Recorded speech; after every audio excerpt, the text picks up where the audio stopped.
इसीलिए जब ये सोचा जाए कि ये पूरा कास्ट सेंसस, जातिगत जनगणना, ये सारी जातियां, ये ख्याल राहुल बाबा के मन में कब आया होगा? 2023 से पहले तो हम उनके मुंह से नहीं सुनते थे। 2019 का चुनाव तो उन्होंने जाति जनगणना के नाम पे नहीं लड़ा, 14 भी नहीं लड़ा। 50 चुनाव उनके नेतृत्व में कांग्रेस पार्टी हार गई, कभी उन्होंने जाति की बात नहीं करी। पर ये जो हथियार है ये 2023 में उनके हाथ में आया। और कोई भी बात अगर किसी नेता के द्वारा बोली जाती है तो उसके कुछ तो आधार हो सकते हैं। या तो कोई हिस्ट्री होगी कि उनकी पार्टी की, उनके पहले उठाने की, पार्टी की कोई पॉलिसी होगी, या परिवार की कोई बात होगी। अब परिवार में तो पढ़नाना पत्र लिखा करते थे सभी मुख्यमंत्रियों को कि अगर इस देश में दलितों का आरक्षण दे दिया गया तो ये क्वालिटी घट जाएगी देश की। उनकी दादी कहा करती थी ना जात पे ना पात पे मोहर लगेगी हाथ पे। उनके पिताजी कहा करते थे कि ये पिछड़े वर्ग वाले बुद्धू हैं। जब परिवार की ऐसी हिस्ट्री है तो ख्याल उनके मन में नहीं आ सकता। अब पार्टी की नीति भी ऐसी नहीं रही।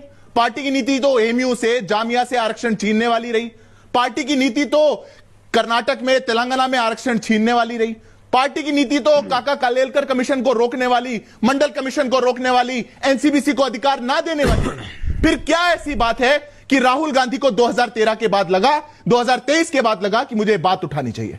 अंजना जी, मैं मानता हूं यह बहुत बड़ा एक षड्यंत्र है जो कांग्रेस पार्टी और पूरी इनकी जो जमात एक है, इकोसिस्टम जो है, ये उसको लड़ रहा है। एक डिवाइड एंड रूल करने आए थे ईस्ट इंडिया पॉलिसी वाले।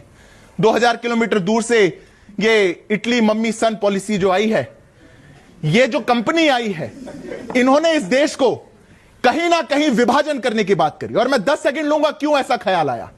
क्या ओबीसी का, पिछड़े का, एससी एसटी का ख्याल तभी आया जब इस देश में एक ओबीसी वर्ग का प्रधानमंत्री आया। वर्षों से भारतीय जनता पार्टी और संघ के नैरेटिव चलाते थे कि ये पिछड़ा विरोधी हैं, और फिर देख के सकपका गए कि सबसे लंबा प्रधानमंत्री देने का काम पिछड़े वर्ग का अगर कोई कर पा रहा है तो भारतीय जनता पार्टी कर पा रही है। इसलिए ये कांप गए।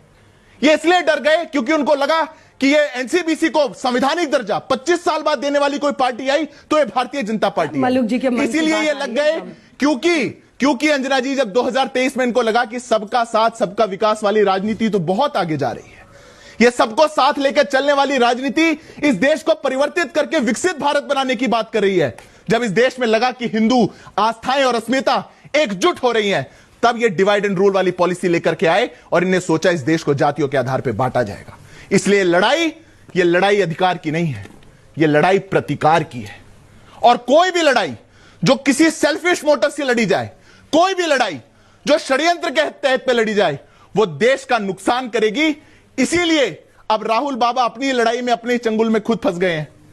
अब खड़े हो गए, जा रहे थे सबसे पूछने, पत्रकार नहीं छोड़े, अधिकारी नहीं छोड़े, जज नहीं छोड़े, सैनिक नहीं छोड़े, कोई नहीं छोड़ा। जा रहे थे सबसे जातियां पूछने। किसी ने टिप्पणी कर दी संसद के अंदर खड़े होकर के तो तिलमिलाने लगे, मम्मी मम्मी देखो मेरे साथ क्या हुआ, मेरी जाति पूछ ली गई, अब मैं कहां जाऊंगा।